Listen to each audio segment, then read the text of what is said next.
Tem sido muito bom estar nesse período de campanha, pensando e repensando tanto daquilo que nós temos dentro de nós. E nessa campanha Espiritualidade Emocionalmente Saudável, hoje eu gostaria de trazer um tema que é retroceda para avançar. Interessante que no material base que nós estamos utilizando, a história principal que é apresentada, que é tratada, é a história de José. E nós vimos muito como a história de José tem a ver com isso.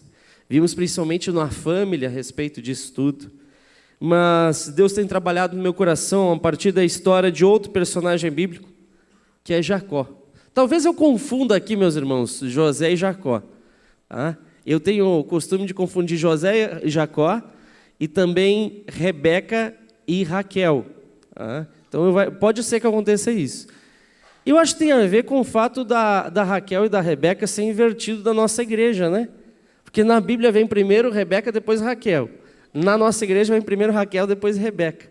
Eu acho que isso afetou um pouco a minha cabeça. Mas eu vou tentar não confundir e contar um pouco dessa história. A história de Jacó tem tudo a ver com a história do seu avô Abraão. Abraão é aquele que é convidado por Deus a sair da sua terra para a terra que Deus lhe mostraria. No caminho, Abraão vai sendo guiado por Deus, mas comete deslizes, inclusive uma mentira. Chegando no Egito, os homens olham a sua esposa, Sara, e perguntam quem é aquela, e Abraão diz: esta é minha irmã. Sei que muitas vezes a gente tenta desculpar Abraão e fala, não, vai ver, Sara era meia-irmã dele, mas o texto bíblico não conduz a gente para isso. Interessante que o que mostra mesmo é uma mentira, porque Abraão era pecador assim como eu e você, e essa era uma dificuldade forte na vida dele. Mas Abraão e Sara têm a promessa de Deus, de que eles teriam um filho da promessa. E Sara diz então, já que eu estou muito velha, vamos dar um jeito. Chama sua serva Agar, e aí Abraão concebe um filho nela, que é Ismael. Mas não era este o propósito de Deus. O plano de Deus é que a própria Sara, em idade avançada, tivesse um filho. E aí eles têm um filho que é Isaque, o filho da promessa. Ismael e Agar são enviados para longe, e Isaque permanece ali com Abraão. Isaque então se casa com quem? Rebeca. E aí Isaque e Rebeca têm 2 filhos.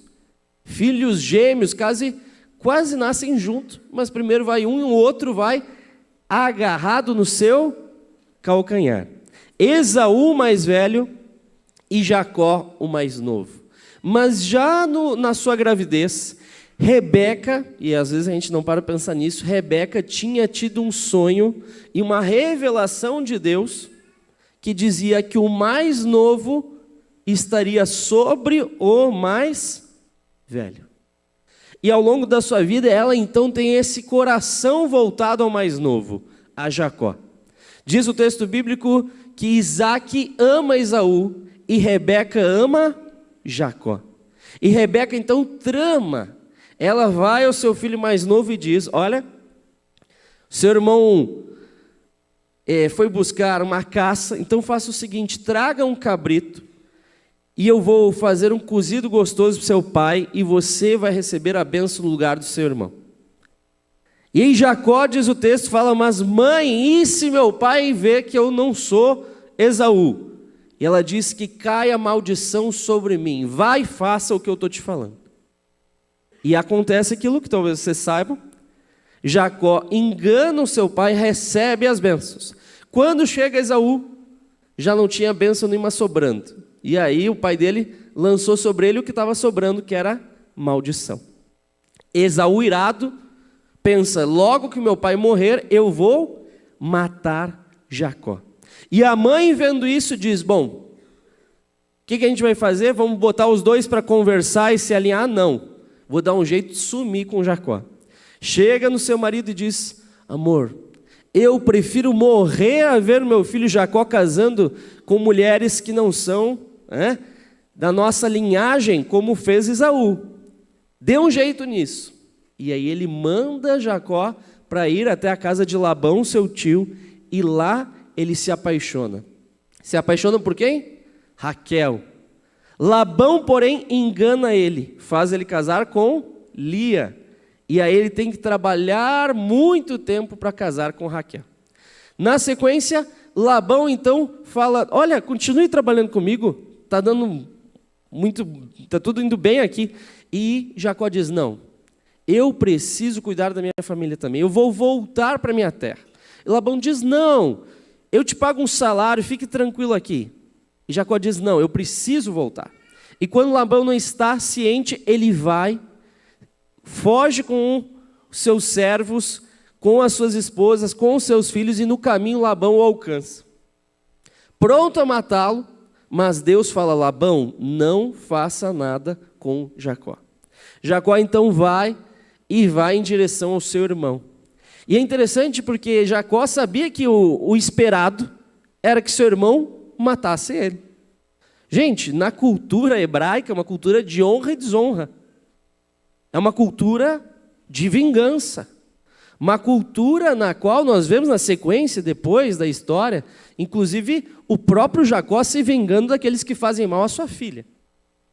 Nisso ele vai com a expectativa de morrer, mas ele vai na confiança de Deus, que prometeu que ele seria uma grande nação.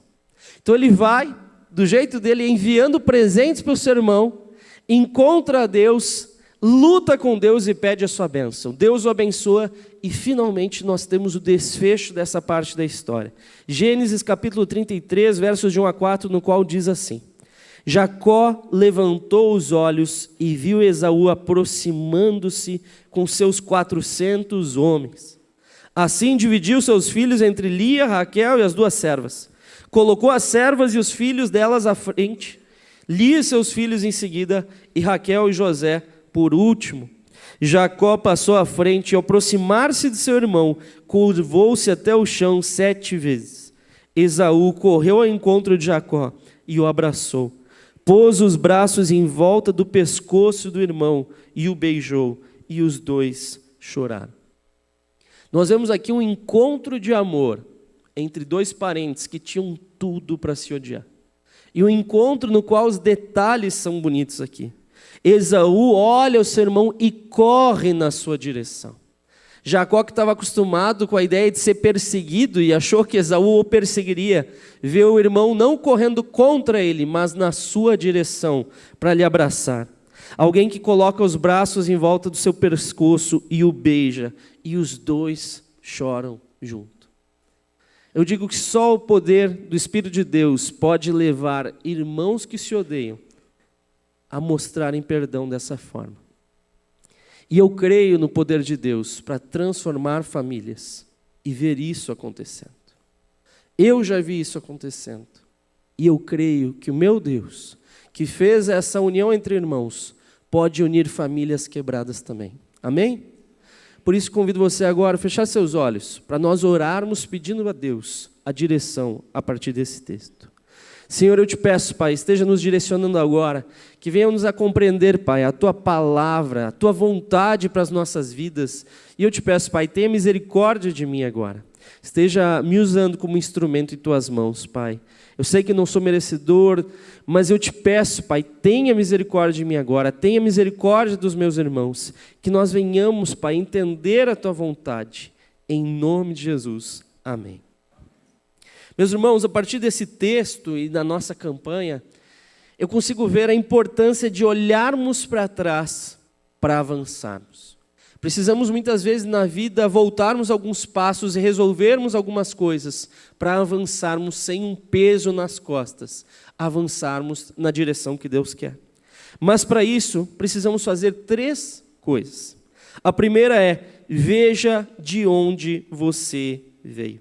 Interessante que o autor dos livros que nós temos utilizado de base, o Peter Scazzero, ele diz: olhar para o passado ilumina o presente, mas não se iluda, é doloroso. É difícil nós lembrarmos do passado, difícil lembrarmos das nossas experiências de infância, experiências familiares que nos machucaram, mas nós precisamos olhar de onde nós viemos para avançarmos bem para onde Deus está nos guiando. Por isso também é interessante outra citação do Jorge Santayana, que diz: quem não pode aprender com o passado está condenado a repeti-lo. Erros muitas vezes realizados pelos nossos parentes são repetidos na nossa vida, porque nós não aprendemos com o passado. E isso a Bíblia mostra com uma clareza incrível. A mentira de Abraão sendo repetida depois pelo seu filho, a enganação feita por Sara sendo depois repetida pela esposa de Jacó. Nós vemos equívocos sendo repetidos e nós precisamos aprender com essas lições. Precisamos olhar de onde viemos para avançarmos livres. E é interessante que nesse estudo da campanha, tenho pensado muito sobre minha família. E quando eu olho minha família, talvez diferente do caso de alguns aqui, talvez diferente da maioria aqui, eu olho com muita saudade e alegria para a minha infância. Eu tive minhas dificuldades, eu tive meus traumas, mas eu vejo com muita gratidão, porque eu reconheço claramente algo que muitas vezes nós não vemos, que são as bênçãos herdadas. Interessante que Jacó, quando orava, dizia: ó Deus de meu avô Abraão e Deus de meu pai Isaque. Ele aprendeu os caminhos de Deus com a sua família. Seus pais não eram perfeitos, seus avós não eram perfeitos mesmo, mas deixaram lições importantes. Deixaram também bênçãos que ele vai herdar. Deixaram um caminho apontando para Deus também. E eu fico pensando e lembrando dos meus pais. Glória a Deus pelos meus pais. Graças a Deus por eles. Eu lembro que o meu pai, quando orava, isso me marcou bastante, quando orava lá em casa, nossos cultos familiares, o pai sempre orava assim: Deus de Abraão, Isaque e Jacó. E aí orava pela nossa família. Eu achava aquilo interessante, achava meio estranho, né, no começo. E depois eu fui entender que nós nos inserimos nessa história familiar. Nós cremos que nós somos como descendentes, espiritualmente falando, de Abraão. O nosso Deus não é um Deus perdido que nós descobrimos, mas um Deus que nós recebemos a partir daqueles que o conheceram e que transmitiram a palavra. Hoje vimos a história da Dona Maria, não sei o nome verdadeiro dela, mas que o Sérgio contou. Ela deixou essa lição. Nem todos os seus filhos receberam, nem todos os filhos seguiram o caminho de Deus, mas eles conheceram o Deus da Dona Maria. Esse é o Deus que eles conheceram. Da mesma forma, os nossos filhos talvez conheçam o Deus de Abraão, Isaque, Jacó e Vilibaldo.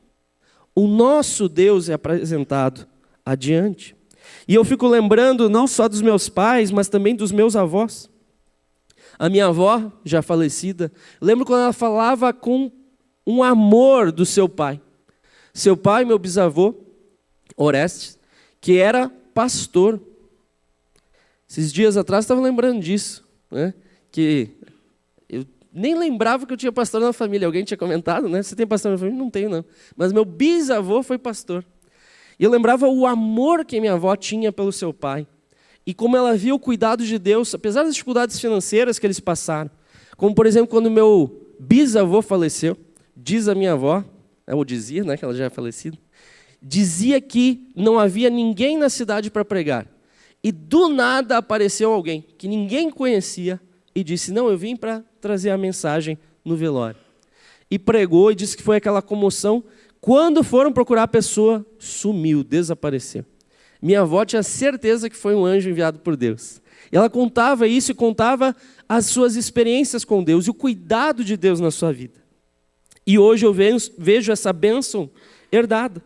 Vejo meu avô, que não era evangélico, meu avô de tradição católica, mas que eu creio que entregou a sua vida para Jesus no final da sua trajetória. E era alguém que deixou exemplos bons. Eu lembro que quando eu falei que ia fazer seminário e vir morar em Curitiba, Muitos parentes meus falaram, Vili, pensa bem, vê se é isso mesmo. De repente faz um curso que dá mais dinheiro, teologia não dá muito retorno.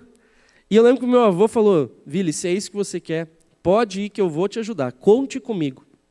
Não é evangélico, mas todo mês me mandavam dinheiro. Quando eu ia para lá, falava, e aí, como é que está meu neto pastor? Com orgulho, com alegria, por ver que eu estava seguindo o caminho que eu entendi da parte de Deus. Esses exemplos ficam para nós. Do meu avô, por exemplo, nessa foto, que talvez a Ju, que está assistindo em casa, vai ficar chateada eu botar essa foto, de nem sei quantos anos atrás é isso, mas é a última foto que eu tenho com meu avô, com a Ju junto. E como foi bom de ver que a Ju pôde conhecê-lo. Infelizmente, ela não conheceu minha avó. Esse era um sonho que eu tinha, mas não se realizou. Mas eu creio que um dia, eu, a Ju, meus filhos, minha avó, meu avô, estaremos juntos no céu. É uma herança que eu recebo e que eu estou passando adiante. Mas eu entendo que muitos de nós recebemos também heranças ruins, dificuldades herdadas. Mesmo nessa família abençoada de Abraão, Isaac e Jacó, havia isso. Isaac, pai de Jacó, havia repetido erros que Abraão, avô de Jacó, havia cometido. Abraão mentiu ao faraó sobre Sara, dizendo que era sua irmã. E da mesma forma, Isaac mentiu a Abimeleque sobre Rebeca, falando a mesma coisa. Essa é minha irmã. Gente, é engraçado quando a gente lê a história, parece que eu já li esse negócio antes, volta alguns capítulos e vê. O mesmo erro de Abraão é cometido pelo seu filho. Só mudam os nomes, o mesmo erro. E eu fico pensando como muitas vezes nós carregamos heranças de equívocos, de mentalidade equivocada. Eu lembro, quando eu era adolescente, eu fui num retiro com alguns amigos da minha igreja, e eu lembro que lá, um rapaz falou assim, gente, vocês não vão acreditar. Meu pai fez uma iniciação minha na vida como homem. A gente perguntou, como assim, cara? Não, ele me levou num, não vou usar o termo, vou falar um termo melhor aqui, prostíbulo. Para eu me tornar um homem. Gente, num pleno retiro, a gente buscando a Deus, e ele trouxe isso. E eu lembro que os piás ficaram ali, poxa, cara, como é que foi, né? Pô, tua primeira vez. Incentivando aquilo, e me trouxe muita tristeza no coração. Fico pensando quantos receberam uma herança maldita, infelizmente. Conversando tempo depois com um outro amigo que eu conheci, ele falou, Vili, um grande trauma da minha adolescência foi que eu era crente, meu pai não, e ele me levou também em um prostíbulo para ali eu começar a minha vida como homem. Eu disse, pai, eu não quero. Mas não é homem então, é mulherzinha por acaso? Isso marcou a vida dele. Marcou profundamente. Porque o seu pai dizia que para ser homem precisa frequentar aquele lugar. Para ser homem precisa ter relações com as mulheres.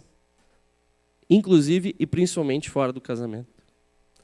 Lições equivocadas que são transmitidas. Heranças malditas que são passadas adiante. E muitas vezes essas heranças são comportamentos que a gente nem percebe. Padrões de comportamento. Quando eu olho essa história, eu vejo Rebeca sendo extremamente manipuladora. E quando eu olho que Labão é o seu irmão, aí tudo faz sentido. Eu vejo Labão manipulando, enganando Jacó, seu sobrinho. Jacó faz um acordo com ele para casar com Raquel. Eu quase falei Rebeca, com Raquel. E ele, ao invés de entregar esta filha, entrega Lia. Ah, mas se tu quer a outra, tem que trabalhar mais tempo. Sendo enganado pelo seu sogro. Um comportamento equivocado de uma mãe, do seu irmão e do seu filho também. Fico pensando, para Jacó receber esse nome, gente, Jacó significa enganador. Para receber esse nome, talvez a sua mãe tivesse até orgulho de ser uma enganadora. Talvez ela tivesse um orgulho de conseguir fazer com que seu marido fizesse todos os caprichos dela. que ela conseguia iludi-lo, enganá-lo, ao ponto de quando eu olho o texto, eu vejo a força das palavras dessa mulher. Jacó responde a Rebeca: mas meu irmão Esaú é peludo, enquanto eu tenho pele lisa. E se meu pai me tocar, perceberá que eu estou tentando enganá-lo, em vez de me abençoar, me amaldiçoará. Sua mãe, porém, respondeu: que caia sobre mim essa maldição, meu filho. Apenas faça o que eu lhe digo. Vá e traga-me os cabritos. Essa mulher arquiteta todo o engano para enganar o seu marido, para fazer o mal a um filho e favorecer outro.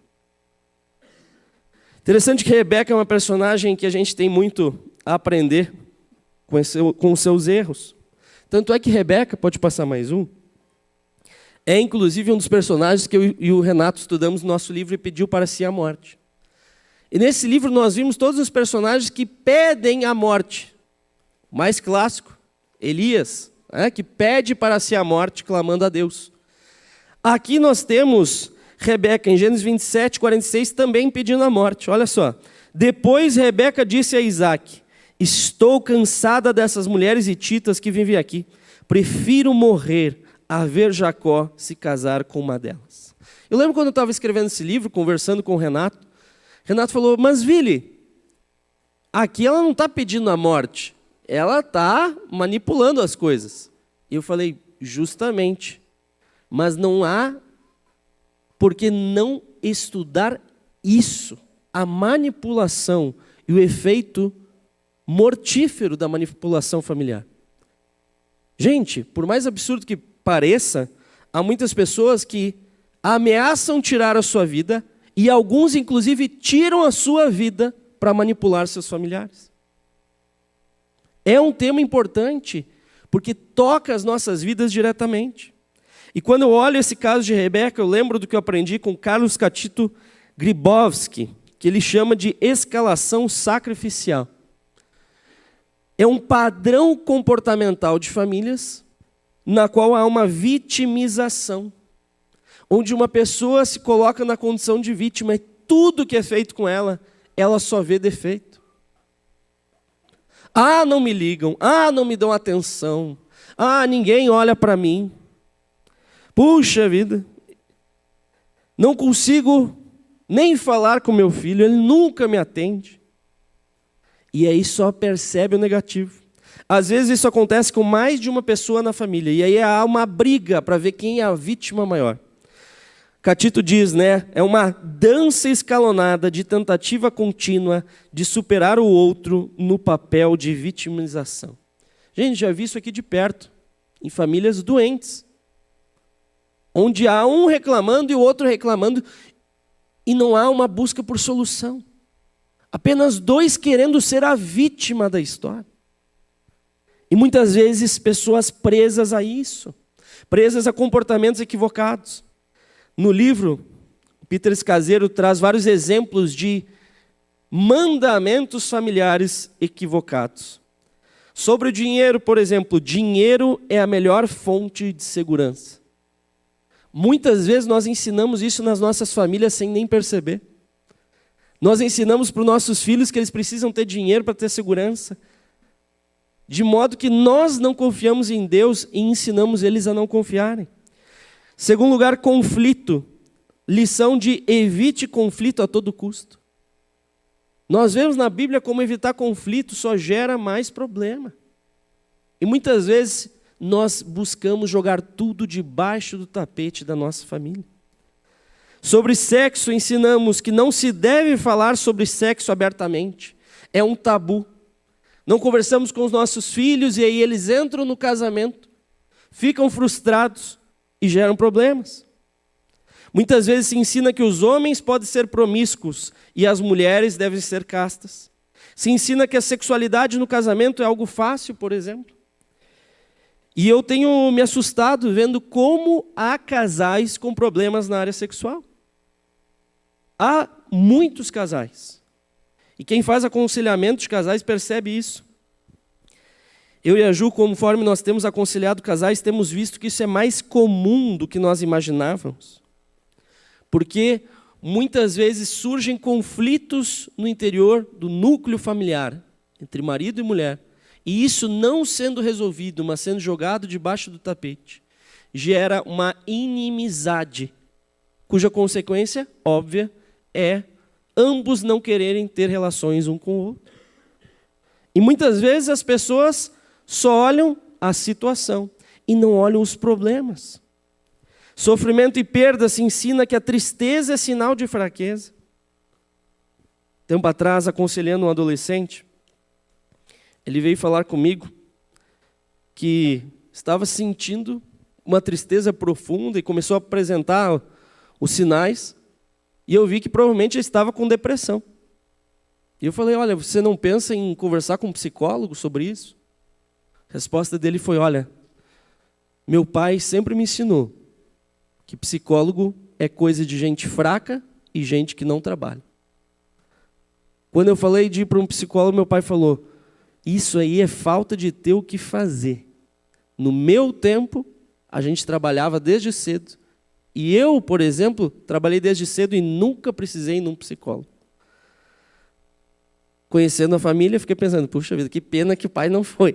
Talvez teria ajudado ali muita coisa que precisava ser resolvida. Mas é um ensinamento que nós recebemos equivocado. A partir disso, olhando para trás, nós podemos pensar como nós estamos. E é importante isso, veja como você está. Porque é comum observar certos padrões de uma geração na geração seguinte, como diz Peter Scazzero. Divórcio, alcoolismo, comportamento viciante, abuso sexual, casamento infeliz, fuga de um filho, desconfiança de autoridade, gravidez fora do casamento, incapacidade de manter relacionamentos estáveis e assim por diante. E muitas vezes nós, pastores, observamos famílias onde os mesmos comportamentos são repetidos de geração em geração. Porque não é feito nada para quebrar esses ciclos viciosos de padrões equivocados. O que nós devemos fazer então? Qual é a solução? Se eu olho para o meu passado, eu devo agora olhar para o meu tempo presente. Enxergando, em primeiro lugar, aquilo que é bom que eu deixei para trás. Há bons exemplos na nossa família que às vezes nós esquecemos. Há bons exemplos que às vezes ficam para trás. Eu olho essa família bíblica e eu penso que Rebeca tinha um relacionamento com Deus, por mais que ela tivesse seus erros. E eu me pergunto, por que Raquel, esposa de Jacó, quando sai da casa do seu pai, rouba os ídolos do seu pai? Será que Raquel conhecia a Deus? Será que seu marido, que teve encontros com Deus, falou de Deus para ela e apresentou esse Deus? Muitas vezes nós não trazemos as boas heranças para a nossa família. Lembrando dos cultos domésticos dos meus pais, eu me coloquei no lugar. E eu lembro que anos atrás, quando o Benjamin nasceu, eu tentei fazer culto doméstico com a Ju. E eu vou ser sincero, gente, não estava dando certo. E eu comecei a me cobrar e falar, mas minha família fazia isso, culto, eu lembro bem certinho. Culto no final da tarde para a noite. Comecei a tentar fazer isso, não dava certo. Horário antes de eu sair para a aula, eu corrido, a Ju cansada. Hoje, graças a Deus, nós entendemos que não é pegar e dar um Ctrl+C, Ctrl+V, mas aplicar a nossa realidade. Pegar a lição lá de trás e aplicar na nossa vida. Hoje nós fazemos nossos devocionais, nossos cultos pela manhã. Primeira coisa, bem cedo, a gente toma o café em família e tem um momento devocional. Algo que eu aprendi, que eu tentei aplicar da mesma forma que minha família fazia, mas que eu aprendi a fazer da forma que a minha família precisa. Segundo lugar, preciso ver os erros que eu repito. Gente, a preferência de Isaac e Rebeca por Esaú e Jacó é algo que muitas vezes nós repetimos também. Diz o texto, Isaac amava Esaú porque gostava de comer a carne de caça que ele trazia. Mas Rebeca amava Jacó. Bom, se Isaac amava Esaú por causa da caça, possivelmente esse amor não começou desde o início. Essa preferência é algo que foi construído com o tempo. E às vezes é isso que acontece, ou não é? Tem 2 filhos, um filho começa a seguir os passos do pai. Mesma profissão, mesmas ideias, mesmo posicionamento político, e há uma aproximação do pai para aquele filho. Consequentemente, há um afastamento em relação ao outro. Mas eu vou dizer, essa tentação de preferência é desde o nascimento. A Ju que está me assistindo sabe. Lá em casa, quando o Enoquinho nasceu, a gente começou a observar que havia preferência de um por um e de outro por outro. E recíproco. Eu estava muito mais próximo ao Benjamim e a Ju muito mais próxima ao Enoque. Solução, um 3º filho. Aí quebrou. Pronto. Aí na balança, né, desestabilizou. Mas brincadeiras à parte, engraçado que na nossa família, por mais estranho que pareça, realmente, quando veio o 3º filho, tudo melhorou. É como se caísse a ficha de quem tem mais filho. Tem gente que acha que a Ju está nessa competição, né? Está com 3 já. Vamos ver quem vai ter mais filho aí. Não é isso. Nós precisamos ver que filho não é algo para nos saciar, mas é algo para nós cumprirmos a vontade de Deus. E muitas vezes nós erramos nisso. Nós vemos esse erro de Raquel e Lia resgatando um erro lá de trás de Sara. E quando eu olho minha vida e eu lembro que o meu bisavô materno era pastor, eu começo a observar que talvez alguns erros dele eu possa estar repetindo também. Porque eu lembro que minha avó amava muito seu pai, falava com muito carinho dele. Mas eu nunca perguntei para minha bisavó o que ela achava do meu bisavô viajar por aí pregando o evangelho, sem data para voltar. E eu fico pensando, o que será que a minha bisavó não sofreu por ter marido pastor? Será que foi um bom marido? Será que conseguiu conciliar bem as coisas? E eu paro e penso na minha vida. Vejo os erros que eu repito, vejo os acertos que eu trago, e eu olho e eu posso decidir agora ser diferente. Eu não sei qual é o histórico familiar que vocês têm, gente. Não sei. Talvez de alguns eu saiba alguma coisa, mas com certeza não tudo. Mas eu sei que você pode ser diferente dos seus pais. Mateus 10:37 diz: quem ama seu pai e sua mãe mais do que a mim não é digno de mim.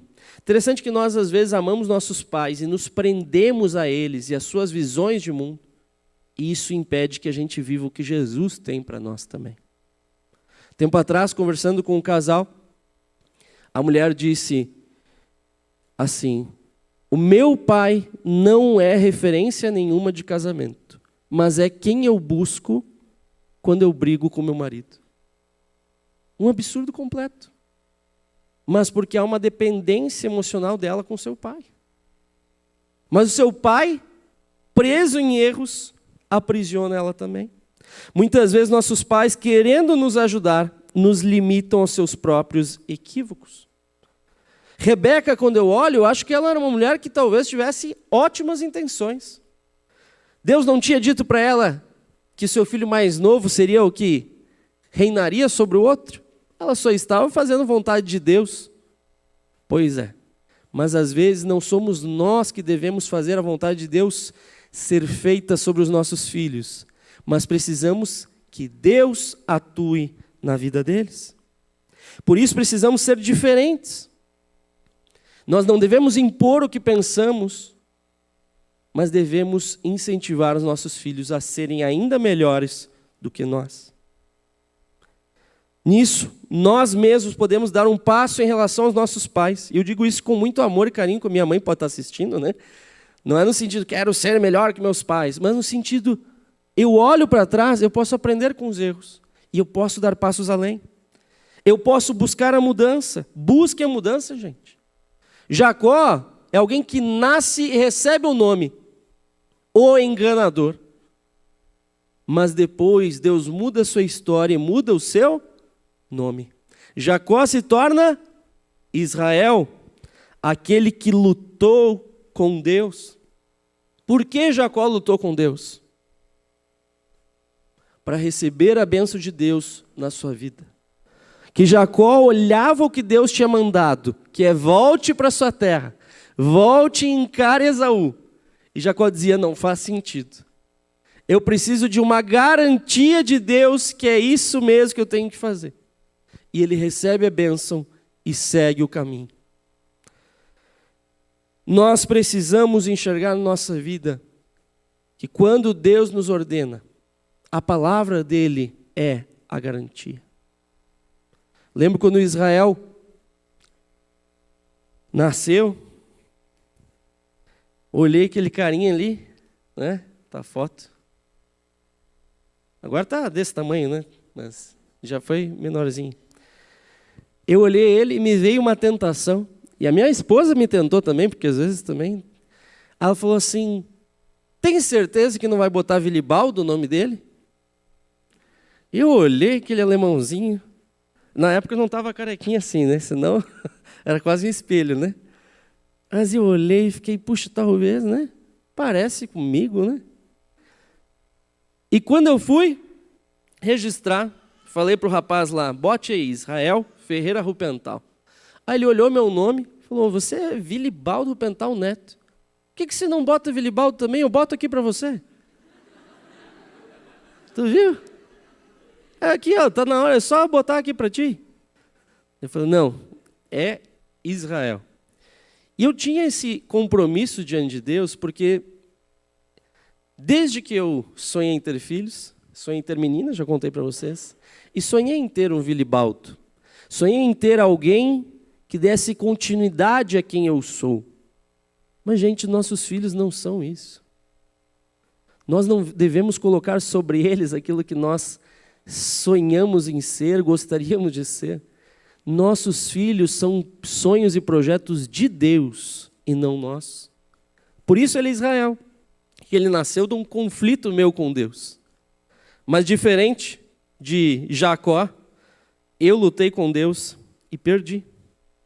A vontade de Deus foi feita na minha vida e hoje eu agradeço por isso. Mas, tal como Jacó, eu abracei a mudança de Deus na minha vida. Deus é quem realiza as coisas na nossa vida e não nós. Acho que é interessante isso é simbolizado até pelos cabritos, né? Rebeca deu o seu jeito e enganou o marido com cabritos. Fala para o filho, traga-me um cabrito. Já Jacó foi enganado pelo seu sogro com os cabritos. E Deus o abençoou. Jacó poderia ter dado o seu jeito também de crescer. Poderia ter visto, porque o seu sogro faz um acordo, né? Todos que nascerem manchadinhos são seus. E aí o que o sogro faz? Recolhe os manchados e deixa longe. Quero ver nascer agora, né? Um manchado. E começa a nascer só manchado. E Labão vai mudando. Não, só se nascer de tal jeito. Vai mudando e vai nascendo daquele jeito. Jacó recebe a bênção de Deus. Fico pensando que muitas vezes nós queremos realizar nossa vontade sobre os nossos filhos e não deixamos que Deus realize. Nós viemos com os filhos já cheios de sonhos para eles, cheios de desejo. Ó, esse aqui, ó, quando nascer, vai ser um doutor em direito, professor na Universidade Federal, casado com 3 filhos. A gente quer determinar todo o futuro do nosso filho. Quando, na verdade, Deus tem sonhos para os nossos filhos. Conversando com o Renato, escrevendo o livro junto com ele, ele lembrou de uma experiência que a gente até registrou de um professor dele. Um professor que deu aula para ele e que em meio às aulas abriu o coração de uma dor profunda e disse, gente, eu sou professor de literatura, mas eu sou formado em direito também. Direito que eu me formei para nada, só pela vontade do meu pai. E ele contou a história e disse que na sua formatura, seu pai estava lá, feliz da vida, ele pegou o seu diploma, deu na mão do pai e declarou, está aqui o seu diploma, nunca mais fale comigo. E nunca mais falou com seu pai. Fez a vontade do pai, realizou o sonho do pai na sua vida. Mas o pai perdeu seu filho. E quantos eu conheço que são assim, gente? Porque nós muitas vezes olhamos os nossos sonhos e impomos sobre os nossos filhos. Por fim, viva a mudança. Jacó só viveu a mudança porque decidiu obedecer a Deus. Jacó não estava em paz quando ele foi em direção a Esaú. Meus irmãos, é só ler o texto. Jacó estava desesperado. Mandou uma comitiva para entregar presentes para Esaú, dizendo: seu servo Jacó está chegando. Dividiu a sua caravana em dois, pensando: se Esaú ataca uma, a outra foge. Dividiu em partes a sua caravana. Mandou na frente as servas, depois Lia e por fim Raquel e José, que eram os preferidos. Que se o Esaú vai matando, eles são os últimos a morrer. Olha só. Mas obedeceu a Deus. Mesmo tendo o seu medo, obedeceu a Deus. E eu fico pensando, como é triste quando algumas pessoas falam comigo. E eu encerro com isso.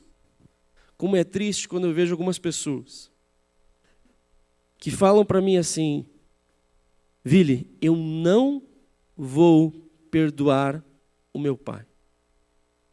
Vili, eu não vou perdoar a minha mãe. E é muito triste porque muitas vezes a gente acha que o perdão precisa nascer de um sentimento bom. Quando na verdade nós precisamos decidir perdoar como obediência a Deus. Nem sempre o sentimento vai ser a primeira coisa, gente. Às vezes o sentimento vai ser consequência. E às vezes a gente não vai nem ter a oportunidade de ter o sentimento. Mas o perdão é uma ordem de Deus. A palavra de Deus diz que nós devemos perdoar. E diz isso em uma oração, que eu acredito que todos vocês conhecem, já leram e talvez tenham proclamado. Perdoa as nossas dívidas, assim como perdoamos a quem nos deve. Ou perdoa as nossas ofensas, assim como perdoamos a quem nos tem ofendido. Se nós continuamos lendo o texto de Mateus, vemos que o próprio Cristo diz: porque se vocês não perdoarem, o vosso Pai não vos perdoará. O perdão não é uma escolha que eu tenho, uma moeda de barganha, de troca. O perdão é uma expressão de que eu compreendi o amor de Deus por mim. E eu entendi que esse amor precisa atingir os outros também. Por isso, olhando para o passado, talvez você tenha dores no seu coração. Lembrando do seu pai, da sua mãe, da sua infância, dos seus irmãos. Talvez seu coração doa profundamente por algo que alguém fez contra você. Mas saiba, só há um caminho para você avançar. É olhar para trás e perdoar. O mais lindo nessa história é que Jacó foi para trás, mas ele também recebeu o perdão. E eu creio que Deus pode fazer isso.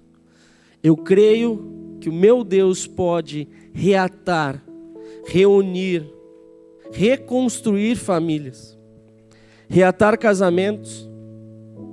Eu mesmo já vi um casamento partido ao meio por uma traição. E Deus o refazendo do zero.